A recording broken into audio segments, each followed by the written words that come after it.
Rádio CT apresenta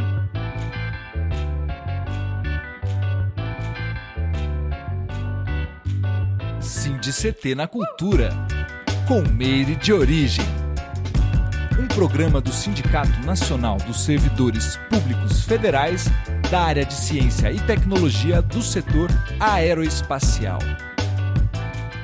Olá, olá, olá, web espectadores, ouvintes e ouvintas da Web Rádio CT. Está começando mais um episódio do CT na Cultura, uma realização do Sindicato dos Servidores Públicos Federais da área de Ciência e Tecnologia do setor aeroespacial em São José dos Campos. Eu sou Meire de Origem e peço para você, com muita gentileza, se você não for inscrito, já se inscreve aí no nosso canal. Não esqueça também de se conectar conosco através das nossas redes sociais, certo? E, recado dado, agora eu vou falar para vocês que hoje eu estou muito feliz, né? Eu estou muito feliz, muito agraciada, porque no episódio de hoje eu vou conversar com a ativista pelo movimento Atreva-se, autora do livro Nomear para Combater, uma tentativa de organizar a raiva para virar pensamento, e em parceria com a Alessandra Rodrigues escreveu o livro Histórias para Quem Dormir, expondo os contos de fada para despertar. Há 8 anos realiza junto ao Atreva-se uma pesquisa sobre estratégias específicas para aproximar os jovens e adolescentes de temas ásperos, como a violência contra a mulher e a disparidade de gênero. Desta pesquisa resultou a criação de 3 jogos. Ela é mãe da Lina, artista de teatro, educadora social, transita entre a raiva, a paciência e o bom humor. Nicole A1. Sou eu, bom dia. Quer dizer, pra gente Maravilhosa, é bom dia, bem-vinda. né? Obrigada, lindona. Que Pois, delícia. pois é, bom dia, boa tarde, boa noite, a depender do A horário que depender do horário. vão se conectar conosco, né? Nicole, que honra, eu tô muito feliz. Eu mandei mensagem para ela no Instagram, tipo, aí eu falei, ai, gente, o não eu já tenho, né? Vou atrás do sim. E ela prontamente aceitou, então muito obrigada, é um prazer, é uma honra ter você aqui conversando com a gente, viu? Muito feliz de estar Nicole, aqui. massa. Nicole, para a gente começar já assim do começo mesmo, começar começando, né? Aliás, estamos aí começando o ano também, né? Esse ano É, promete, né? Queria que você contasse para a gente quando que a arte aconteceu na sua vida, se há uma herança, se tem a ver com o território, ou habilidade mesmo, ou tudo um pouco. Como que foi que aconteceu? olha, começou bem no começo mesmo. Eu tinha 13 anos e eu me lembro, eu estudava no colégio Objetivo em São Paulo. E eu me lembro de sair da escola e o Zé Renato, que hoje trabalha muito fortemente nas questões de políticas culturais, né? O Zé Sim. Renato me. Eu não conhecia ele, né? A gente não se conhece faz muitos anos, eu tenho 46, faz uma um bocado de anos. Me entregou um papelzinho dizendo: venha se conhecer através do teatro. E eu, no auge da adolescência, fui, né? Porque eu pensei, o que é, o que será, né, que esse universo aí tem para me mostrar? Eu estava naquela fase bem dura da adolescência, né, daquela fase, que eu não fazia ideia do que eu estava fazendo no mundo, até hoje não sei muito, mas pelo menos agora já tenho mais argumento, mas com 13 anos tinha pouco argumento. E Total. aí esse convite foi um convite muito sedutor para mim e eu fui. Era um grupo muito massa, assim, um grupo, de teatro amador. Só que foi um grupo que me deu muitas dimensões, assim, de pertencimento, de poder ver a coisa atra hoje eu percebo também muitas coisas super abusivas. O teatro é um universo muito abusivo, né, ainda é.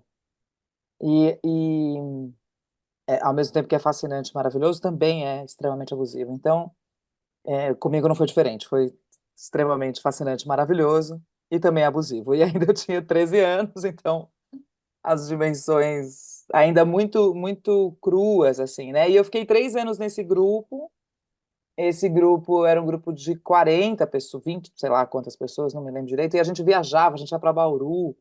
Então eu tive uma experiência muito intensa, assim, desde muito cedo, né, com teatro. Aí depois eu fui fazer teatro profissional, Aí eu me formei, aí eu comecei a fazer direção de teatro. Eu me formei no Célia Helena em 1912, acho que, sei lá, 99, faz muitos anos. E fui formada pelo Marco Antônio Rodrigues, que era o diretor do Folias na época. Trabalhei com várias pessoas massa, né? Hoje percebo também que na minha trajetória foram poucas mulheres, porque o teatro era um ambiente muito masculino, né? Os diretores eram homens. Então, eu acho que essa questão de gênero foi chegando em mim desde muito cedo, né? Muito por conta disso, de perceber os espaços de liderança, de perceber que os diretores eram os homens e as assistentes eram mulheres, as primeiras damas, né? A E assim cultura vamos é mais muito, do a mesmo. cultura ela é muito majoritária, É, majoritariamente masculina, né? Assim, não, é, não foi muito atribuída às mulheres, acho que agora que está tendo é. essa O tomada. poder é masculino, né? O O poder poder, dentro do patriarcado é masculino. sim. Então, todos os lugares que o poder se estabelece, em tudo, né? a, a, a referência é masculina. Mas aí eu tive grandes,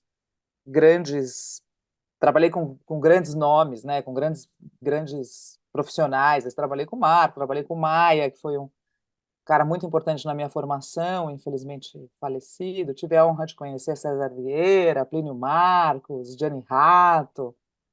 Então, também foi um período muito potente, assim, na vida, né?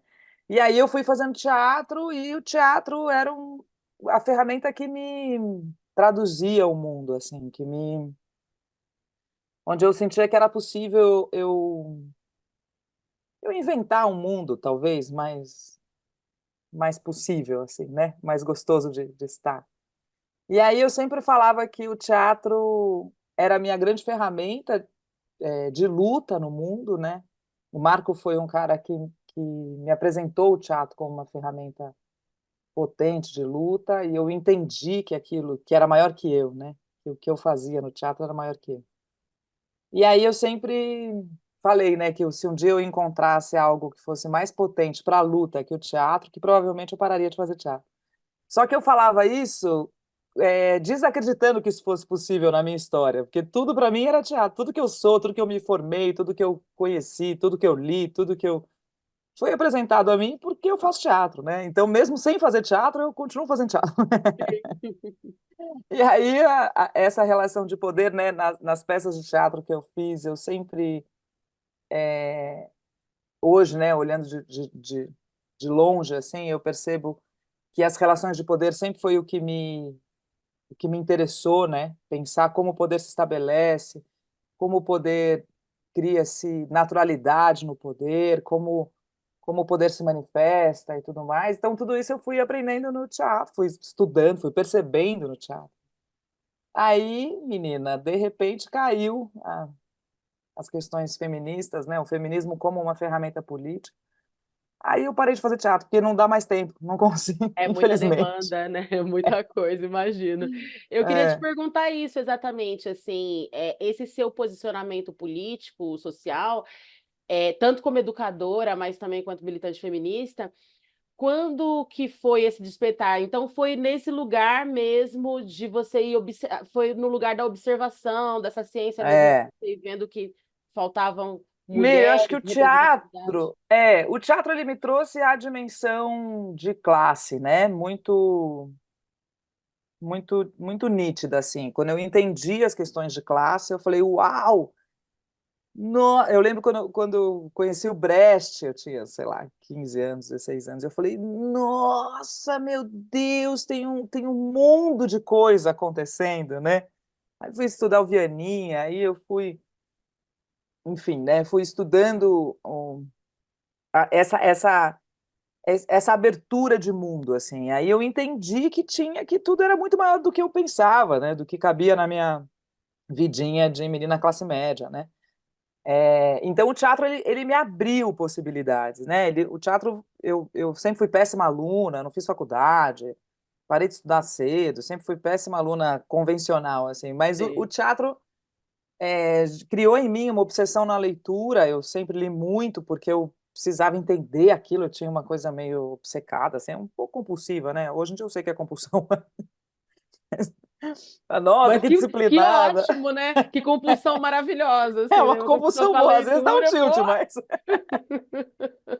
E aí, com o teatro, eu acho que eu fui percebendo, tive a honra de trabalhar com o Reinaldo Maia, dentro da Monte Azul, que é uma comunidade que tem na zona sul de São Paulo, e eu era bem nova, acho que eu tinha uns 17, 18 anos, não me lembro direito, mas foi uma abertura de mundo mesmo, uma possibilidade de mundo, né? Conheci o Teatro União Olho Vivo, conheci o próprio fazer do Teatro da Monte Azul, conheci o Fabinho Rezende, que hoje está na Brava, hoje, 25 anos de Brava, sei lá, né? Mas enfim, fui começando a perceber que existia uma maneira de ler o mundo, de traduzir o mundo, de atuar no mundo que era muito diferente do que eu conhecia no meu mundinho ali, pequenininho, de classe média, né?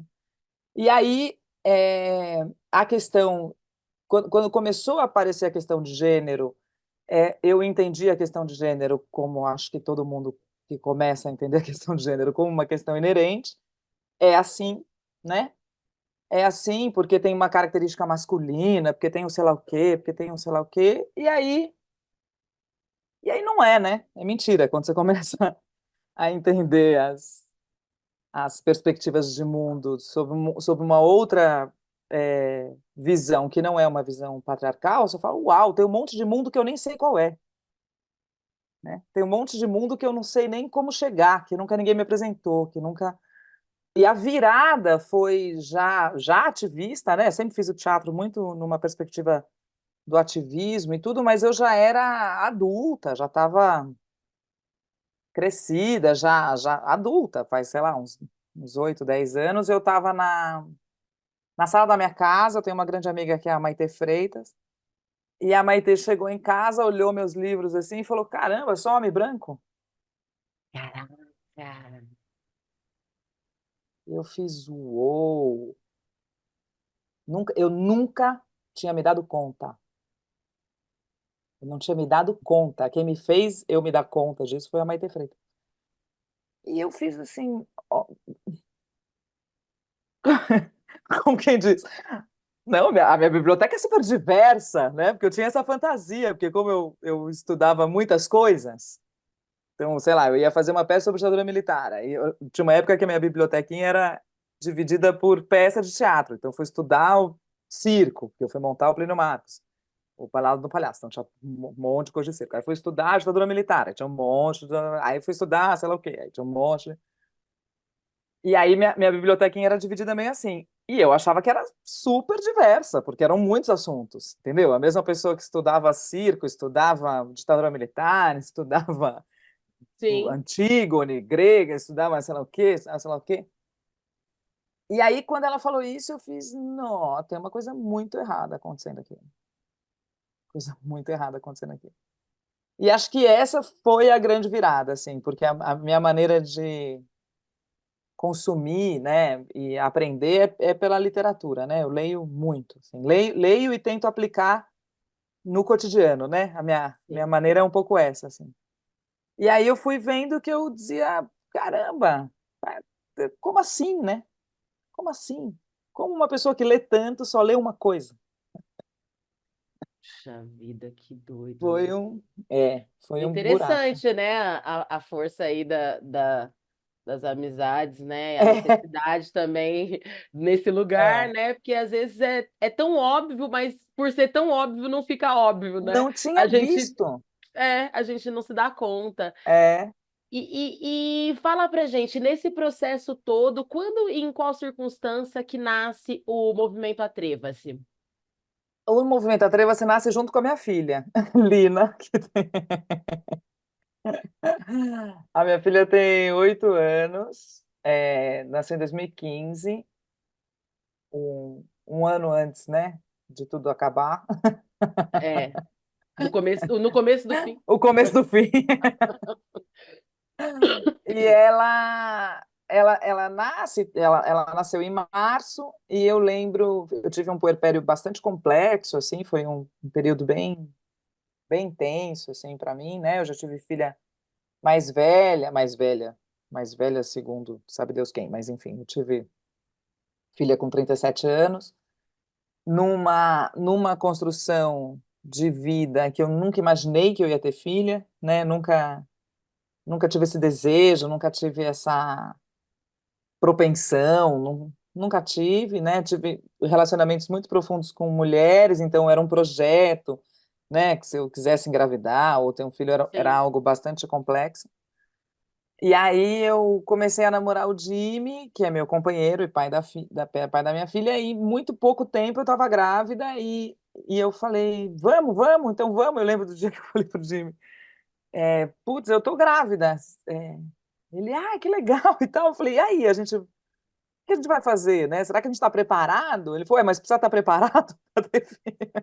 Se não está preparada até com 37 anos, minha E filha, você não minha vai, filha, não vai ser agora, né? não vai se preparar mais, é E agora ou aí, nunca. enfim, nos preparamos nesse período aí, dentro do que era possível, e a Lina nasceu em março, e, e o Perpério mexeu muito comigo, né? A coisa de ter um bebê, de você precisar cuidar de um bebê, de ter um bebê menina e tudo isso. Menina, né? É.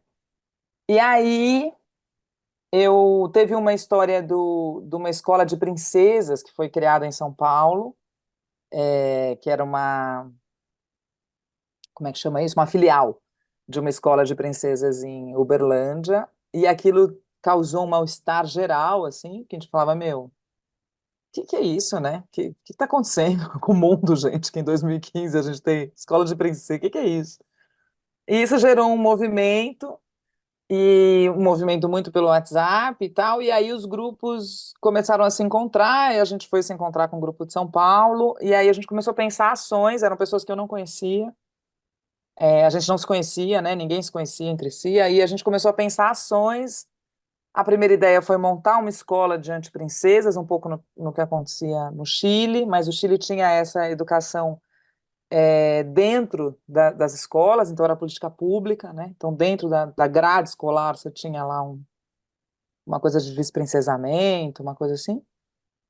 E aí eu falei, bom, mas aí nós vamos montar uma escola, já era de esquerda, né, marxista. Uhum. Falei, nós vamos montar uma escola e vamos criar o mesmo princípio do capital para conseguir fazer a coisa andar, né? Não dá para dissociar o patriarcado do capital e tal.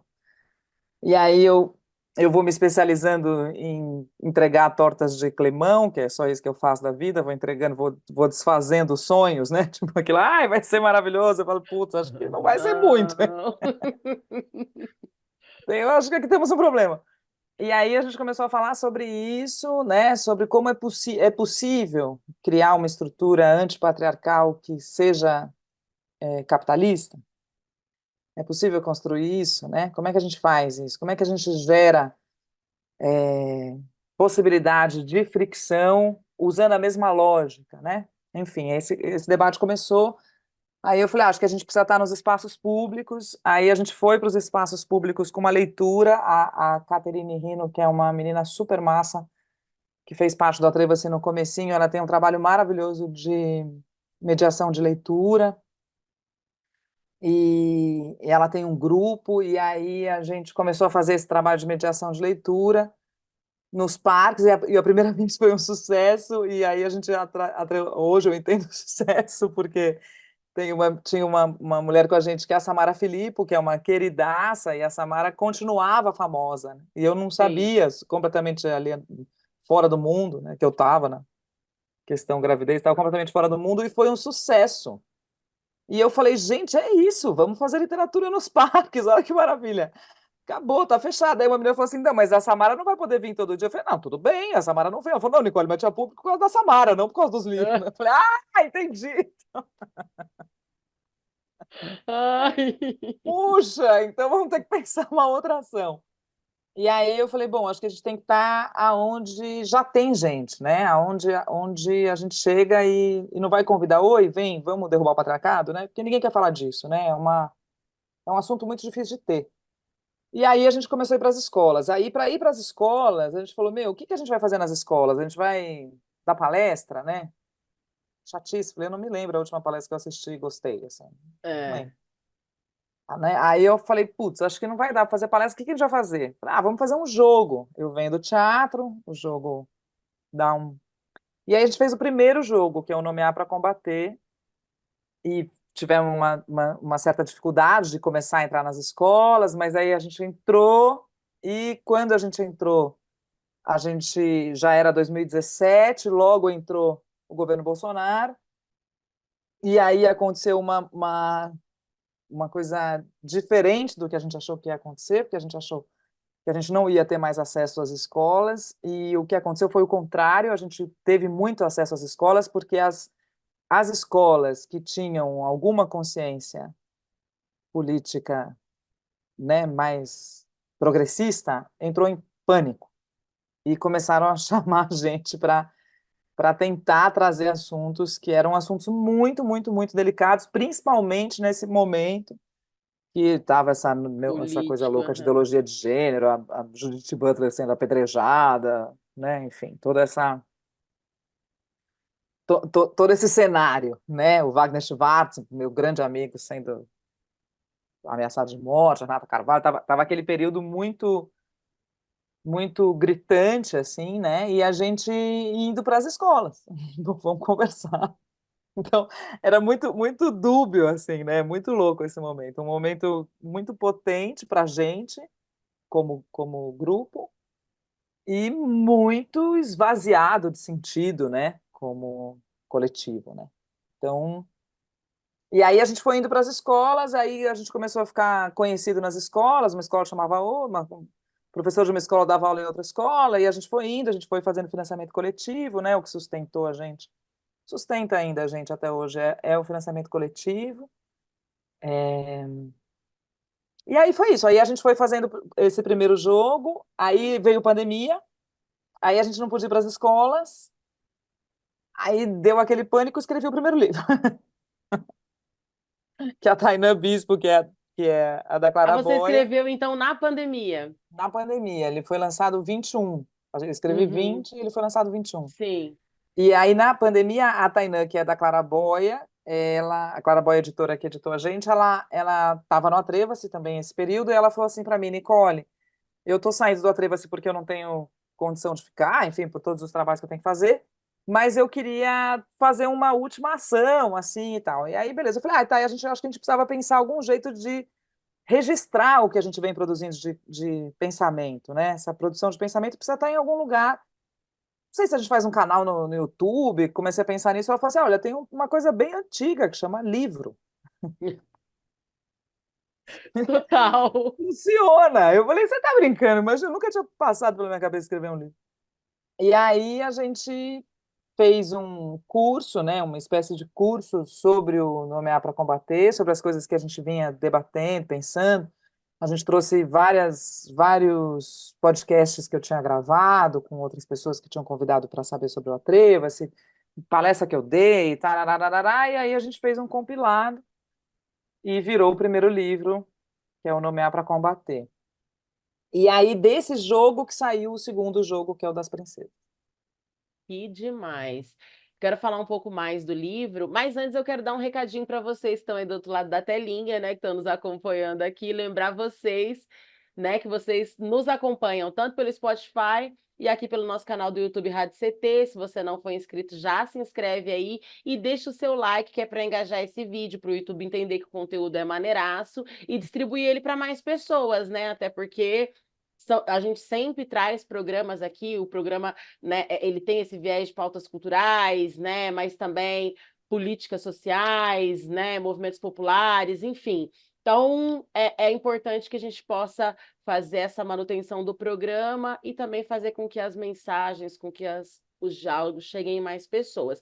E para vocês se conectarem também, né, com a nossa convidada de hoje, aqui a Nicole A1, maravilhosa, e com o Movimento Atreva-se, a produção está colocando aqui no rodapé e está deixando também o link na descrição, então acabando aqui lição de casa, já vai lá se conectar, Já vai né? lá, Que a isso. gente tem essa possibilidade hoje de estar conectados, mesmo estando longe, estarmos perto, né? Olha que É demais. verdade. E fazermos parte desse todo aí, né? E, ô Nicole, a gente até falava um pouquinho nos bastidores e eu queria, né, que você falasse um pouco, né, sobre essa coisa de organizar a raiva, né? Nunca fez tanto sentido, né, organizar a raiva. Eu acho que a gente nunca fez tanto sentido É, a gente ter a necessidade de organizar e colocar ela, dar lugar, dar nome e etc, né? Nos fala aí um pouquinho aí do seu livro, né, do Nomear para Combater, que é, né, sobre esse lugar. E também quero que, obviamente, você fale um pouco também desse livro em collab com a Alessandra Rodrigues, que é o Histórias para Quem Dormir. tá Mas bom. fala um pouco aí Da dessa raiva organizada. organização de raiva, como que é? Mê, eu sinto, assim, eu sempre fui muito brava, né? Tenho uma constituição, uma, uma maneira de existir muito brava. E eu pensava, pô, não tá, eu era do tipo que brigava no bar, brigava com as pessoas, brigava na rua, Na brigava, né? internet, vai brigando Brigava na também. internet, brigava, Somos exatamente. duas. Eu tinha um amigo que falava assim: tem gente que deixa um climão na festa e tem gente que acaba com a festa. A Nicole é desse tipo que acaba a festa, né? E eu falei, gente, não tá bom, né? Tô ficando velha, tá assim, não tá bom. Tem que ter uma maneira mais efetiva, né? Disso tudo, dessa indignação, né? Porque eu acho que o princípio norteador de quem está na luta é a indignação, né? Algo que você não consegue simplesmente dizer, ah, o mundo é assim mesmo, né? Eu nunca tive isso, né? Nunca tive essa tranquilidade. Eu adoraria ter um pouco essa tranquilidade, dizer, ah, é assim mesmo, as coisas estão.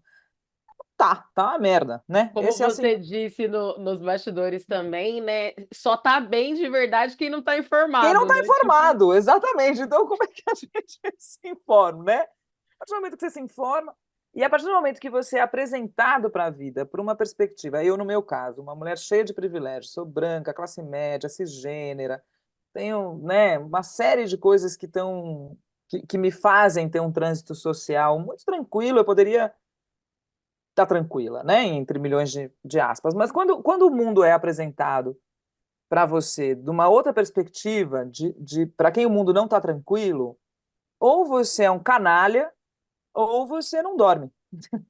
Não tem muita. não tem pra Como eu onde não sou correr. uma canalha, me restou a raiva, né?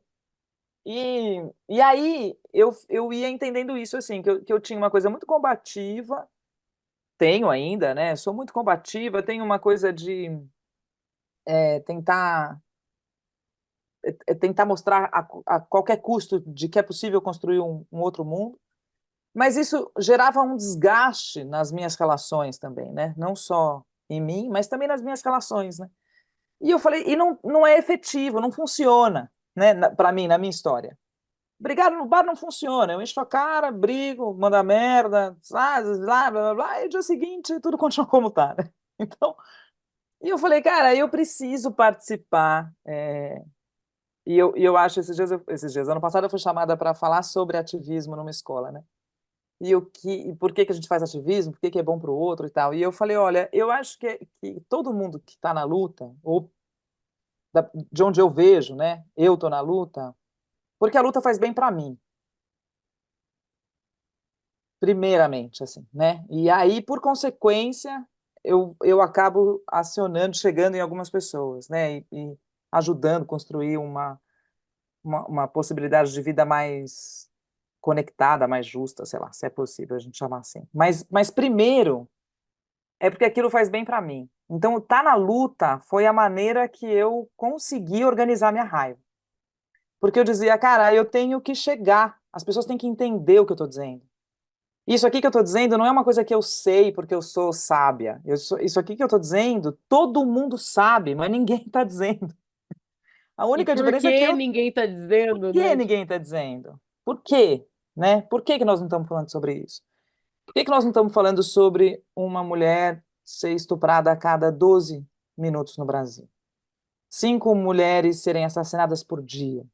O Brasil ser o país que mais mata a população trans. Um jovem preto é assassinado a cada 23 minutos. Todo mundo sabe disso. Não é que é uma novidade. E Mas, nem mas choca, né? e E nem nem choca choca. mais. Como assim? Então, como é Cadê que a essa gente raiva, né? faz para isso virar um assunto? Para que isso seja um assunto, para que você se implique com aquilo de alguma maneira. Eu falei, a única maneira que eu tenho é organizando a raiva, porque se eu organizo a raiva, eu consigo criar método. E eu consigo não brigar mais no bar, já faz tempo que eu não brigo no bar. Voltei esses dias, porque as coisas estão um pouco loucas, mas assim, mas faz muito tempo que eu não que eu saí desse espaço, que foi um espaço que me formou também, acho importante, a gente tem direito à raiva, né? A raiva é algo que é uma resposta a uma violência, então a gente tem direito à raiva, mas se a raiva não está organizada, ela vira úlcera, entendeu? Ela vira, sei lá Vira o que ela vira. câncer, vira Vira várias. câncer, vira, né? Vira Sim. solidão, Vira vira tudo menos revolução, vira tudo menos, menos exatamente. conquista, né? E É. avanços, é. E aí, indo para as escolas, uma professora da Universidade do Rio Grande do Sul, Adriana Jorge, falou para mim: olha, vocês têm um método, você tem metodologia. E eu falei: uou, cara, olha que forte isso, né? Nunca tinha pensado que ir lá jogar e tal era um método, né? E eu falei: cara, é verdade, é um método, então vamos pensar sobre isso, vamos instrumentalizar os outros para terem acesso a esse método, para conseguirem organizar cada um a sua raiva, né? Porque como você a gente tem medo da raiva, né? A gente se esvazia muito rápido da raiva. Então, por exemplo, agora passou uma coisa, essa tragédia que aconteceu com a Julieta, eu fui convidada para não sei quantos saraus, né? E eu acho potente, eu acho bonito, eu acho forte, eu acho importante, mas eu não consigo estar, não é uma coisa que eu consigo estar, porque eu não posso deixar a minha raiva se esvair num encontro. Eu preciso da raiva. Eu preciso da raiva para dizer não podemos viver numa sociedade que as pessoas não podem, que as mulheres não podem andar de bicicleta. Não podemos tolerar. Portar um celular, né? Portar um celular, não podemos tolerar. Não podemos tolerar que o estupro é algo inerente à condição humana. Não é inerente à condição humana. Estupro é sobre poder, é sobre ferramenta de controle, de guerra, é para controlar o teu corpo, o meu corpo, o corpo de todo mundo, né? Então, eu não consigo celebrar, entende? Não que esse sarau seja uma celebração, não é isso, mas eu não consigo me esvaziar da raiva. Eu preciso da raiva. Eu Acho que é muito preciso da no raiva. lugar também de como funciona para cada pessoa, né? Eu acho que, Total. Por isso que eu digo, né? é onde está em mim. Aham, Quando eu esvazio a raiva, eu fico impotente. sim. Fico sem ter o que fazer. Então eu falo, eu só consigo ir para um sarau, por exemplo. Estou falando do sarau como uma Sim, coisa, sim. Uhum, mas eu só consigo quando isso virou na minha cabeça uma ação de uma política efetiva, entende? Se eu não consigo efetivamente falar sobre isso, se eu não consigo entender por que isso acontece, então, por exemplo, a gente esvazia muito, né? Então a gente diz assim, uma frase comum que veio na internet: não diga para uma mulher que ela não pode viajar sozinha, diga para a sociedade que ela não pode matar uma mulher. No plano do tópico, é isso mesmo. Mas quem é a sociedade? Por enquanto, a gente não pode viajar sozinha, nós estamos em estado de guerra, são 5 mulheres sendo assassinadas por dia no Brasil. Uma mulher sendo estuprada a cada de 10 a 17 minutos, dependendo do mundo, entendeu? Não, não tem como. Não tem como. Então, o que, que é dizer para a sociedade que você não pode matar uma mulher? O que, que é? Como é que se diz para a sociedade? Sociedade, vocês não podem matar uma mulher. Ninguém sabe que não pode matar a mulher. É sobre saber? É sobre ser avisado? Se for avisado, vai deixar de matar? Porque eu aviso um monte de gente. Resolveu? Entende? Então, Sim. como. Desculpa-me, porque a gente está no né, É. nesse momento, assim. E o que eu percebo é que, ao mesmo tempo que tem uma força muito grande, porque acontece algo muito espetaculoso, como aconteceu com a Julieta, que é algo que, como diria meu companheiro, reforça todos os nossos medos. Tudo aquilo que você diz, cara, eu luto por conta disso, eu luto por conta disso, eu luto por conta disso. Aí, uma hora você fala assim, será que é demais? Será que eu estou viajando? Aí vem e acontece isso, que é exemplar, né? É algo que diz, olha como é para controlar o corpo de uma mulher. É assim que faz. Só que um mês antes, teve uma mulher sapatona que foi assassinada e teve a cabeça escalpelada. 2 dias antes, teve uma morte de uma mulher trans. Faz 4 dias, um menino preto desapareceu na praia. As violências, elas são sistematicamente feitas e reproduzidas, entende? Só que quando acontece uma coisa como aconteceu com a Julieta, é muito perto da gente. é muito perto. Você diz, cara, eu sou artista, eu conheço um monte de artista, eu tive o sonho de pegar minha bicicleta e viajar pelo mundo, eu tenho barará, barará, eu tananana, aquilo passa a ser sobre mim, compreende? E quando aquilo é sobre mim, aquilo abre um abismo que eu falo, meu Deus, eu não estou suportando essa dor. Eu não estou suportando essa dor. Então eu preciso fazer com que eu suporte essa dor. Só que quando a gente está na luta, as dores são muitas, entende? É Sim. muita dor. A dor da Julieta é mais uma dor, né? Mais uma dor terrível, mas ela é mais uma dor, entende? Então, o que é quando a gente diz, não, quais são as nossas liberdades em tempo de guerra? Quais são as nossas liberdades individuais? Por que a gente não assume que a gente está em tempo de guerra? E o patriarcado é a construção da guerra como pensamento. O patriarcado precisa da guerra, assim como a colonização precisa da guerra, assim como a branquitude precisa da guerra. Né? O jovem preto precisa ter medo de sair de casa, o jovem preto precisa ser colocado como um lugar que ele é perigoso. Porque se a branquitude não compreende o jovem preto como um perigo, a branquitude não tolera um jovem preto sendo assassinado a cada 23 minutos. Para manter a branquitude, precisa do jovem preto ser assassinado a cada 23 minutos. Então, quando que a gente vai falar disso? Entende? E como que você pensa, ô Nicole, assim, de repente, e o que fazer, né? Porque assim, daí a gente pensa nisso, né? Ok, toda essa raiva tá aqui, a gente está organizando, a gente está entendendo que isso é raiva e ela é necessária para avançar assim, assim, assim, assim, beleza. Mas e o que fazer com depois de organizado? Tipo assim, né? O que que a gente, Eu como acho que que a a gente gente faz? organiza. Pelo amor de Deus, me dá uma saída, né? Eu acho, Socorro! eu acho que a gente organiza na ação, Mê. Por isso que eu digo. Por isso que eu falo, eu brinco com essa coisa do sarau, e eu acho super importante, tá, gente? De novo, não é Aham. um julgamento sobre isso, cada um sobrevive como consegue. Mas é a atenção que a gente precisa ter, na minha perspectiva, de quem bota o corpinho na luta, né? Porque eu sempre falo isso, bota o corpinho na luta, bota o Uhum. corpinho, sai de casa, Sim. sai da internet, bota o corpinho na luta. Liga para alguma ativista que você conhece, pergunta o que precisa. Às vezes, sabe o que precisa? Buscar o Xerox lá na loja de Xerox. Às vezes precisa Sim. botar a gasolina no carro para levar até Parelheiros. Às vezes precisa, entendeu? Às vezes é Sim. simples o que precisa.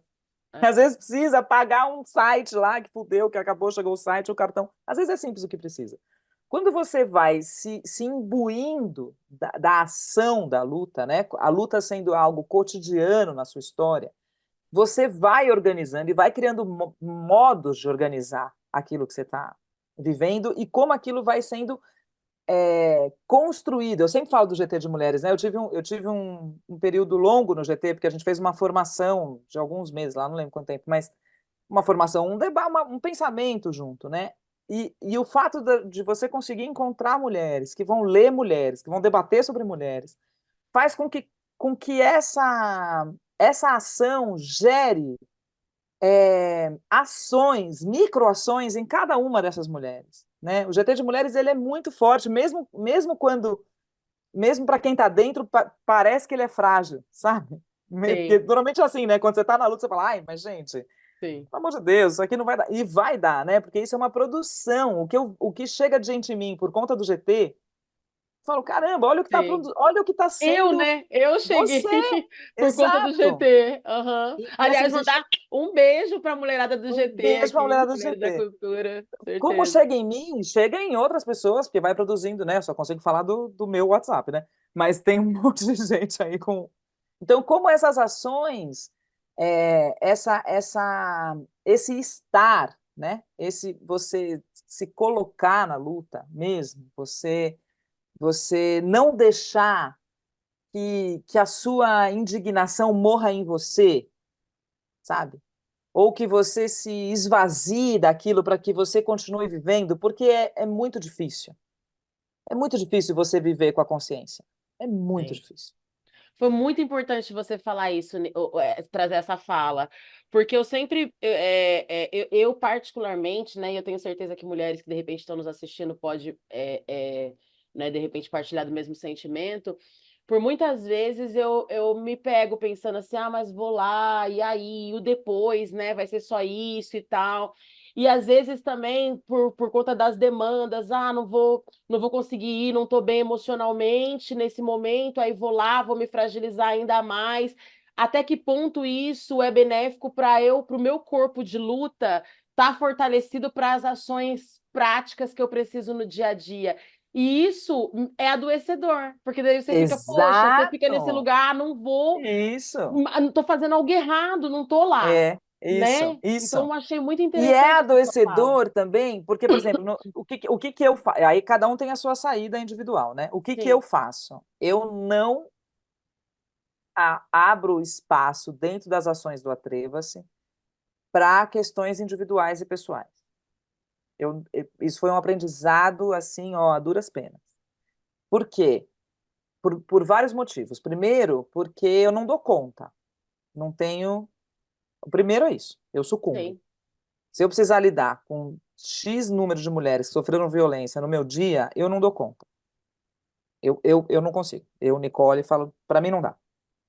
Então, eu politizo. O que que eu vou falar? Sobre o que é sistêmico. Eu vou falar sobre patriarcado, vou falar sobre capitalismo, eu vou falar sobre branquitude, eu vou falar sobre colonização. Porque isso que é o macro vai apontando nos nossos micros. Ele precisa dos nossos micros para se sustentar como macro, né? Então, precisa da família nuclear para o patriarcado se sustentar. Os códigos do patriarcado estão acontecendo aqui na família nuclear, né? Está acontecendo aqui. Levanta para seu pai sentar, cuidado que seu pai chegou, fala Sim. baixo que seu pai está dormindo. É aqui. Traz o prato, né? Faz o Traz prato o pro seu pra. pai, Isso. leva a Começa toalha, aqui. né? É. Isso. Começa aqui, nesse pequenininho, e esse pequenininho. Começa não. É um jogo, né? Se sustenta aqui nesse pequenininho. Mas, enfim, eu vou abrindo milhões de janelas, viu, Mê? Desculpa, mas é um. Não, mas tá incrível. Só vai. Então, o que que eu fui fazendo? Por exemplo, quando a gente começou a fazer os jogos do Atreva, se vem 1 milhão de histórias individuais, óbvio. Óbvio. Pra você ter ideia, o último encontro que eu fiz presencial, que foi ano passado, eram 27 mulheres. Eu fiz assim: quantas daqui sofreram algum tipo de violência nos seus relacionamentos? As 27 levantaram a mão. As 27.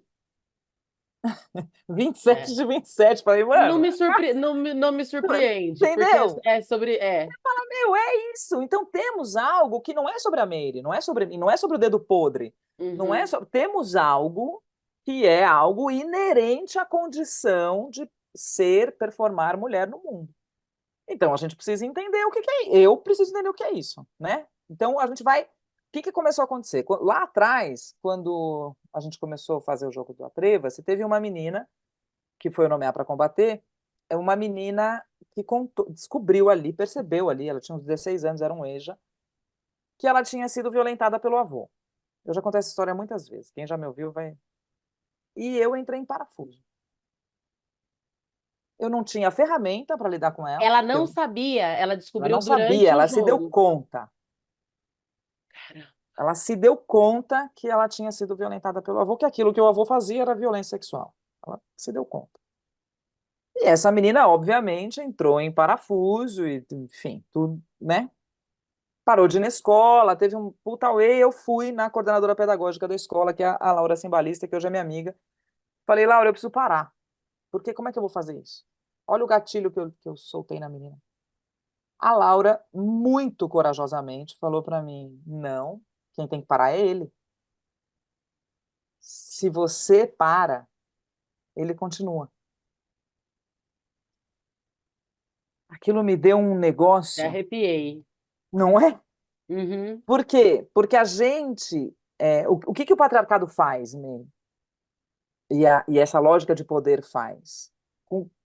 Com que pareça que nada vale a pena. Então, já que você não vai conseguir brecar a violência que esse homem fez com essa mulher, não faça nada. Entende? E aí, o que que a gente faz? Eu tenho um compromisso com o pensamento crítico. E a gente entra nos jogos falando isso. Pensar não é perigoso. Perigoso é estupro. Pensar não é perigoso. Perigoso é violência. Sim. Pensar não é. Se o pensamento não tiver colado a uma lógica de poder, ele não é perigoso.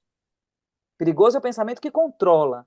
Perigoso é o pensamento. Mas isso não é pensamento, isso é controle. Isso é poder, isso é abuso, né? A gente tem um compromisso com o pensamento, a gente precisa olhar para isso. Por isso que a gente trouxe as princesas. As princesas, que é o segundo livro, né? O Histórias para Quem Dormir, que é o Sim. jogo também. As princesas, a gente usa algo que está no lugar comum, que todo mundo conhece, a Branca de Neve. E a gente diz, você já parou para pensar que a Branca de Neve troca trabalho gratuito por capital? Que é aquilo lá que a troca cuidado por né? É o trabalho gratuito do capital. Ela troca afeto por, por trabalho gratuito para o capital, que é o que a Silvia Federer fala lá atrás, e a gente acha bonito, mas não consegue colocar, né? Não consegue concretizar, deixar palpável. Eu falei, olha, ó a Branca de Neve. A Branca de Neve trabalha de graça para 7 homens. Ela lava, passa, cozinha. 7. 7. Ela canta, ela gosta muito de fazer isso. Então a gente foi pegando cada uma das princesas, são 11, se eu não me engano, cada uma das princesas e contando, olha, você percebeu que a Bela e a Fera, ela vive numa relação abusiva, que ela foi trancada, ela viveu um cárcere privado, e ela é responsabilizada pela restabelecimento dele na sociedade. Ela é responsável por ele deixar de ser um sequestrador, um homem violento, podre, que é o amor que ela sente por ele que faz isso. E nós estamos ouvindo isso desde os 5 anos de idade, desde sempre. Caramba, tô toda arrepiada.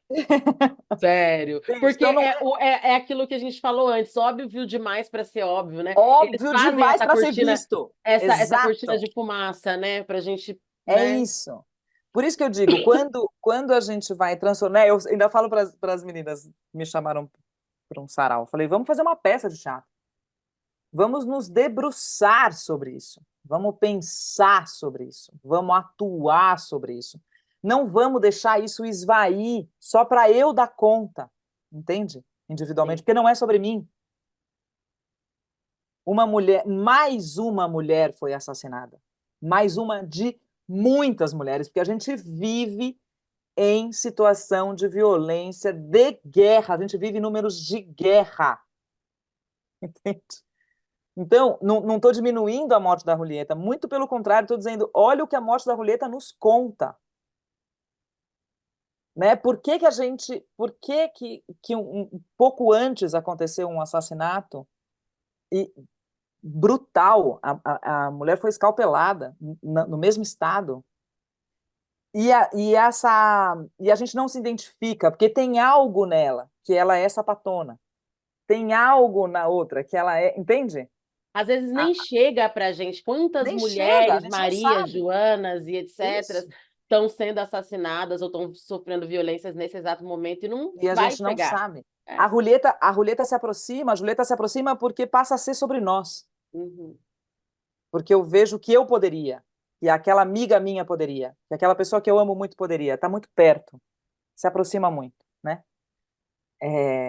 Eu até escrevi um texto dizendo isso, né? Dizendo para ela que eu adoraria dizer para ela nenhuma menos.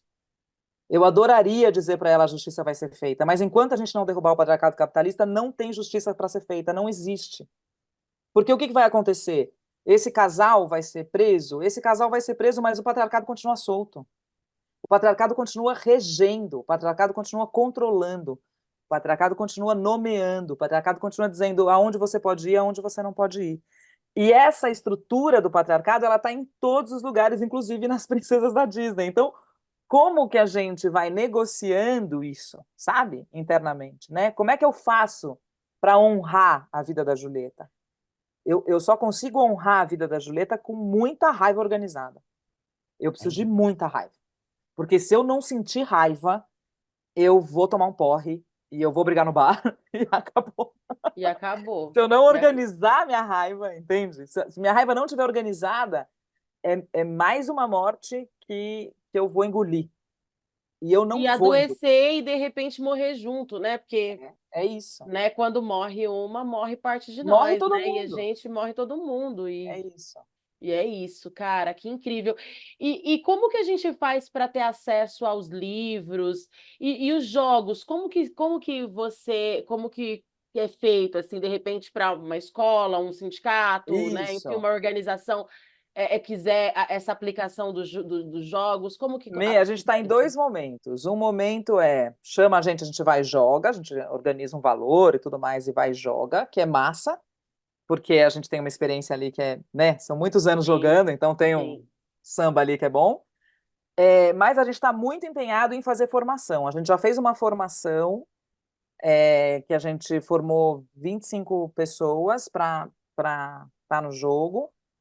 A gente vai começar agora uma segunda formação final de fevereiro, 20 de fevereiro mais ou menos, e a gente vai fazer uma formação casada. A gente vai fazer um trabalho sobre as princesas, que são 8 encontros online, e a gente vai falar de cada uma das princesas e como as princesas fazem. Depois, se der tempo, se você quiser, eu conto uma historinha da Quero, perspectiva com do André, mas é certeza. só para a gente conseguir, só para vocês Com entenderem o que eu certeza. estou falando, né? São 11 princesas que a gente escolheu: Cinderela, Tiana, Branca de Neve, Elsa da Frozen, Ariel da Pequena Sereia, Moana, a Fá Mulan, que é da Mulan, a Aurora, da Bela Adormecida, Jasmine, que é do Aladdin, a Bela da Bela e a Fera e a Merida. Aí como é que a gente faz? A gente divide o grupo grande em grupos pequenos, mesmo esquema que a gente faz com o Nomear para Combater, divide por números. Aí cada grupo pequeno vai escolher, uma pessoa desse grupo vai vir até a mesa e escolher uma princesa. Aí vamos supor que escolheu Cinderela. Ela vai entregar um montinho de cartas das perguntas para alguém do grupo e o resto do grupo fica sabendo que é a Cinderela. Então só uma pessoa do grupo não sabe qual é a princesa escolhida. Essa pessoa que não sabe qual é a princesa escolhida fica com esse montinho de grupos, de perguntas. Aí ela precisa perguntar e as pessoas vão responder conforme as princesas que eles já sabem, certo? Deu pra entender?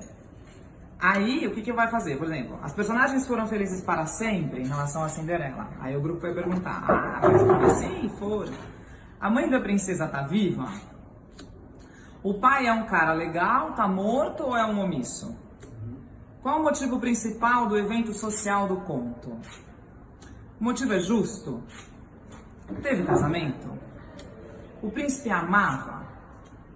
Quais os principais defeitos das rivais e as principais qualidades da princesa? Ela tinha rede de apoio entre as pessoas reais? Não, porque o pai dela, massa, foi embora, deixou ela com aquela gente louca. As personagens femininas competem entre si? Sim. Alguém se mutila para receber o amor do príncipe? Sim. Depois elas cortam o pé para caber dentro do sapatinho. Ela precisava de um príncipe ou de uma advogada? De uma advogada, porque o castelo era dela.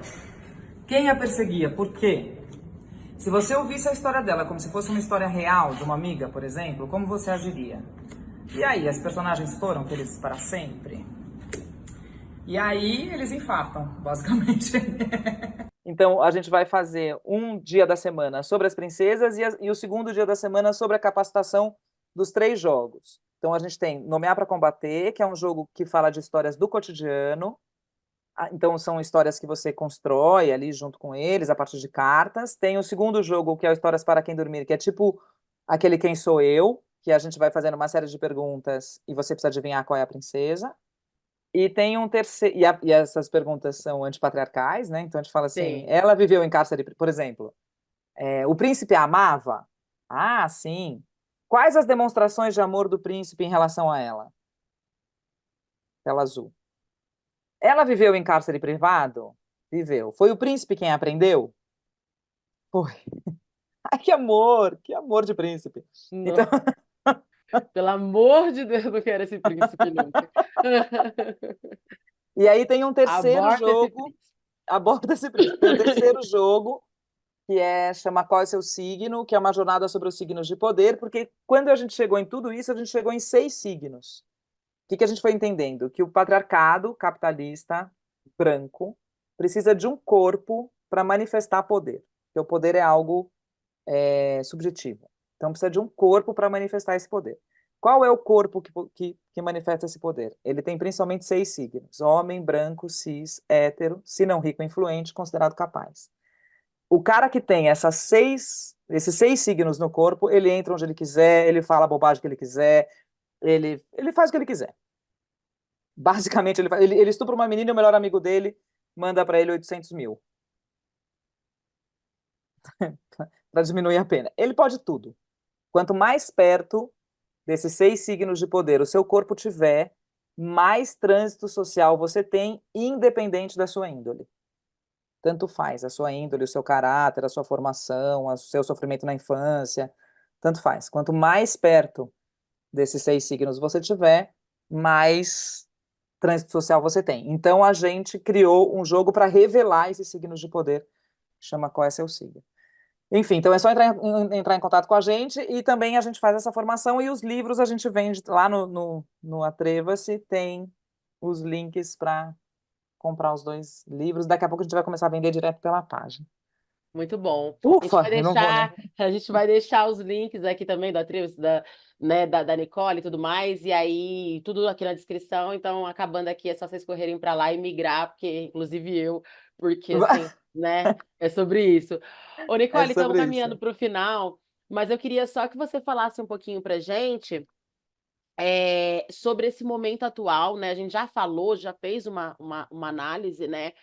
Mas como que tá as expectativas, né? Porque daí a gente pensar assim, agora nos próximos passos, pensar que é 2024, 2023 já foi um ano que, ao mesmo tempo que foi um ano muito significativo, que foi um ano muito pesado, foi um ano muito significativo, porque a gente teve a retomada da esquerda, né? Enfim, então a gente encerrou o ano muito melhor do que, né, nos anos anteriores. É. Né, porque a gente estava vindo dessa sucessão desde 2016, né, pós-golpe, então toda essa questão. E 2024 a gente tem eleições municipais, né?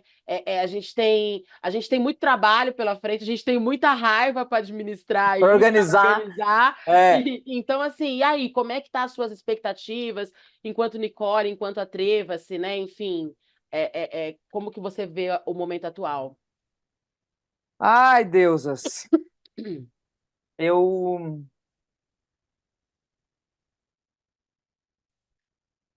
Meire, eu vou tomando cuidado, assim, né, para falar. Imagino. Sei como é que é. Porque, assim, a gente não teve uma retomada da esquerda, né? É, eu não consigo ter esse olhar tão otimista, assim. Sim. A gente teve uma subida de rampa muito bonita, mas a gente teve uma demarcação de terra indígena ridícula. A gente tem um ministério indígena sem força política. A gente tem um troço que uma autora que eu gosto muito, que chama Sarah Ahmed, do que eu entendo do que ela fala, ela chama de superfície brilhante. Eu acho isso um perigo. Quando a gente começa a falar sobre isso, fala, mas é bem melhor do que qualquer coisa. Se o meu gato tivesse no governo, ia ser melhor que o Bolsonaro. O Bolsonaro é um cara corrompido, nem sei se corrompido, pactuado com o pior do mundo. E diante disso, entendeu? Uhum. Tem o que dizer. Diante Total. disso é sobre algo. Agora, eu não consigo politicamente olhar para isso de uma maneira otimista, olhar para o nosso governo de uma maneira otimista. E eu olhei, porque eu sou do tipo também que eu vou, me jogo, falo, vai, vamos lá. Mas, assim, o que eu sinto? Se a gente não tomar isso para nós, se a gente não fizer uma pressão para que esse governo seja um governo digno, ele não vai ser. Porque precisa ser desconfortável estar no governo. O poder não pode ser confortável. O poder precisa ser desconfortável. Você precisa ter, na minha perspectiva, Sim. ele precisa ter medo da gente.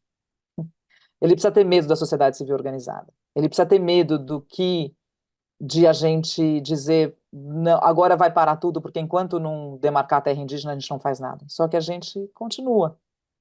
A gente continua fazendo sarau. Entende? Com todo o respeito. Sim. Mas se a gente não tiver uma atitude real e concreta no nosso cotidiano, e que essa atitude seja uma atitude de cobrança, porque assim, a gente não pode falar mal, sabe assim? Para mim é muito desconfortável isso. Não pode falar porque ele está fazendo o que dá. Ele está fazendo o que dá, mas eu estou fazendo o quê? Ele está fazendo o que dá, ele vai fazer os acordos que ele precisa fazer, não é sobre ele, entende? Ele vai fazer o que ele já falou, eu sou liberal, de esquerda é a Dilma, ele já falou, não tem, entendeu? Não sou eu que estou dizendo. O vice dele é o Alckmin.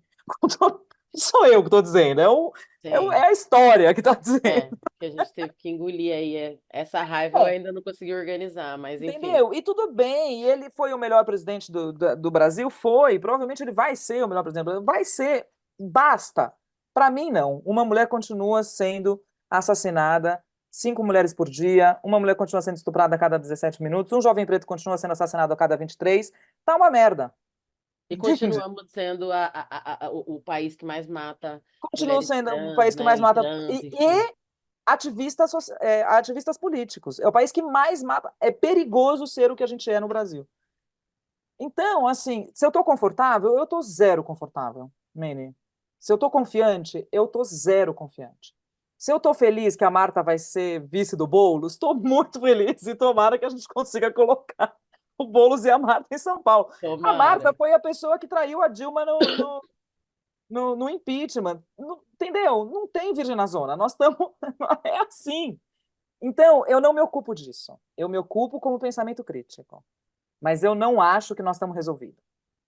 Não acho. Não acho que a gente colocou lá e agora está tudo certo. O que eu acho? A gente passa menos vergonha, a gente, né, tem um descaso que a gente não tem mais, porque o Lula é um cara que dá vontade de ser amiga dele, né? Todo mundo tem vontade de ser amiga do Lula. É um cara que você tem vontade de ficar perto, você quer aprender com o cara é um fenômeno. Agora, daí a fazer uma política de esquerda, acho demais. Entendeu? Eu entendo. Acho um salto muito grande. Até pelas É. coligações mesmo, né? E É, todas. porque o poder não é, assim, a maneira com que o poder se estabelece não, não é uma eleição que vai resolver, entendeu? Não é esse jogo. Esse jogo, e assim, nem esse jogo ele falou a verdade pra gente, né? Ele subiu numa rampa maravilhosa e esvaziou de sentido vários dessas potências. É o que eu vejo de onde eu tô. O que significa que eu não vou lutar pelo governo dele? Óbvio que eu vou lutar pelo governo dele. Entendeu? Óbvio. Eu queria ser amiga dele, inclusive, para poder ligar para ele e falar: caralho, hein, mano, como é que me ajuda a te ajudar? Entendeu? Ajuda! Mas quem sou eu na fila do pão, né? Então, assim, o que eu vou pensando é como a gente se articula, como é que a gente deixa isso difícil? Como é que a gente diz: olha, não dá para não demarcar a terra indígena? Não dá, entendeu? Não dá. Não dá, não dá. Mas é difícil por causa das. Mas ninguém votou nele por causa das coligações. A gente votou nele para ele demarcar a terra indígena. A Sim. gente votou, entendeu? Mas vai ser difícil. Mas, gente, quem não sabe? Entendeu? Qual é a novidade, meu Deus do céu? A gente saiu de uma E até eleição com porque o 49. pacto não tem nada a ver com a gente, né? É Não tem lógico. nada a ver conosco. Não foi a Isso. gente que criou esses pactos, né? Não foi a Entendeu? gente. Muito pelo Exatamente. contrário, né? Pelo A gente nem contrário. queria. E a gente vive num país que 49% das pessoas hoje se identificam com o fascismo. E a gente precisa falar sobre isso. A gente precisa falar. E assim, a gente precisa entender também que dessas 49% das pessoas, não são todas que são fascistas. Entende? Tem gente que só está tentando de algum jeito ali. Eu falo para você, às vezes para mim é muito mais fácil conversar com alguém que votou no Bolsonaro, mas tem suas dúvidas, do que conversar com uma esquerda cirandeira, que acha que agora tudo vai dar certo, entendeu? Uhum. Eu acho mais possível gerar debate. O Galo, que a gente estava falando aqui antes de começar, ele falou uma coisa que eu achei maravilhosa. Ele falou assim: olha, eu conheci um cara que queria me provar que a Terra era plana. Ele estudava 6 horas por dia para me provar que a Terra era plana. Eu não quero saber se a Terra é plana, eu quero um cara que estuda 6 horas por dia. Por algo, né? Que acredita com convicção, Tem né? alguma coisa muito importante em alguém que estuda 6 horas por dia. Sim. Mesmo que seja para me provar algo absurdo. Porque tem um monte de gente que está do meu lado que lê orelha de livro, que passa por uma experiência qualquer e se coloca como se aquilo estivesse e reproduzindo as maiores violências que eu já. Menina, eu moro numa cidade de 30 mil habitantes, em Piracaia. Se você soubesse as violências que eu vejo aqui dessa ordem, entende? Então, é um pouco durinho ali, assim, né? Nesse sentido. Agora, que eu fiquei feliz que o Lula ganhou, fiquei feliz pra caramba. Tô É isso. satisfeita? Não tô satisfeita. Tá bom? Não tá bom. Ainda estamos organizando. Estamos Ainda estamos organizando a organizando. raiva e tudo É, mais, né? é que, assim, e é isso, né? Ele tá organizado, ele sabe o que ele tem que fazer. Ele é o melhor estadista que eu já vi na vida. Ele sabe com que ele sabe o que fazer. Quem precisa saber o que fazer é a gente, saca? Quem tá perdido somos nós, né? Quem tá perdido somos nós. E adoro a Fernanda Torres falando isso. Né? Eu também, eu Ele adorei. está. Maravilhosa, muito boa. Ai, Nicole, que papo incrível. Eu poderia ficar com você aqui, sei lá, muitas e muitas Ai, horas, que né? delícia, uma Muitas e delícia. muitas horas, muito bom conversar contigo. Eu quero te agradecer demais por ter aceitado esse convite, né, para vir falar com a gente. Quero desejar aí, né, que a gente tenha um ano que seja incrível, maravilhoso, mas que a gente, sobretudo, tenha forças para, né, e saúde mental, né, É e, isso. enfim, tudo isso que a gente precisa para seguir lutando, porque, né, sem corpo e mente sã Não não dá. tem luta, né, não tem nada, né? É. E queria deixar aqui aberto para você fazer suas considerações finais, mas desde já também deixar o programa aberto aí, de portas abertas, para você voltar quando você quiser, que Vamos voltar para falar das princesas, que não deu tempo da gente falar. vamos. A gente... Ai, verdade, verdade, verdade. Eu quero É, muito participar também, né, de um encontro desse jogo. Eu já vou conversar com algumas pessoas, quem sabe a gente não articule aqui, né, oba, alguma coisa para a gente fazer nesse sentido aí nesse ano, porque eu acho que é bem importante também, assim. maravilhoso, Só um pouco do que você trouxe aqui já me deixou assim já dá toda. uma luz. Caramba, Ô, quero Bê, muito. assim, como eu queria convidar assim, a gente a se conectar com quem está na luta, porque acho que uma das coisas que gera mais solidão e mais ansiedade é a gente achar que não tem o que ser feito. E tem o que ser feito. As zapatistas têm uma frase que eu amo demais, assim, que é o que me faz acordar todo dia de manhã. Eles se ocupam dos muros, a gente se ocupa das frestas. Para nós, é só manter a fresta aberta. É só dizer, aqui ninguém vai fechar esse buraquinho. E aí a gente vai criando uma rede, porque eu tenho aqui, aí eu penso em você, que está fazendo essa ação aí eu penso no GT, aí eu penso na dona Geralda, que está fazendo um trabalho lá no Libertas, um monte de mulher incrível, aí eu penso na Andréia, que é educadora social e está fazendo um trabalho dentro da cadeia, aí eu penso na... Entende? E aí eu não Sim, consigo parar. Porque se eu parar, eu atrapalho a vida de um monte de gente que está na luta, saca? sim. Porque se um dia eu falar assim, eu desisti, se a dona G falar para mim, Nicole, eu desisti, eu morro um pouquinho. A dona G não pode desistir, não só por ela, mas também por mim. Entende? A gente não pode desistir também pelo outro. Também porque é muito difícil a gente conseguir criar um imaginário de mundo bom. Se uma pessoa abre mão da construção desse imaginário, o imaginário sofre um pouquinho. Então a gente precisa foca em quem luta. Vai ter um monte de gente dizendo que isso não vale a pena, que não adianta, que lá, lá, lá, lá, lá, lá, lá, lá, lá, lá, lá, lá, uom, uom, uom. Deixa, sai. Foca em quem luta. Quem é? Quem é que eu preciso estar junto? Quem é que eu preciso estar perto? Quem é que está fazendo uma coisa para além de si, do próprio umbigo? É essa pessoa aí, não sabe o que fazer? Vai lá com o Padre Júlio, tá precisando, gente. Entendeu? Não sabe o que fazer. Qualquer coisa que seja na perspectiva de a gente criar uma contranarrativa à ideologia vigente. A gente precisa construir contra as narrativas. A gente precisa dizer, cara, não vai ser tão fácil matar a Julieta. Não pode ser tão fácil. Não pode ser tão fácil. A morte dela tem que nos ensinar que não pode ser tão fácil. Nem para a gente tolerar, nem para a morte acontecer. Não pode ser tão fácil. Inaceitável. Tem que gerar muita Inaceitável. raiva. Tem que gerar É, muita raiva tem que e a gerar gente raiva. tem que organizar. É isso.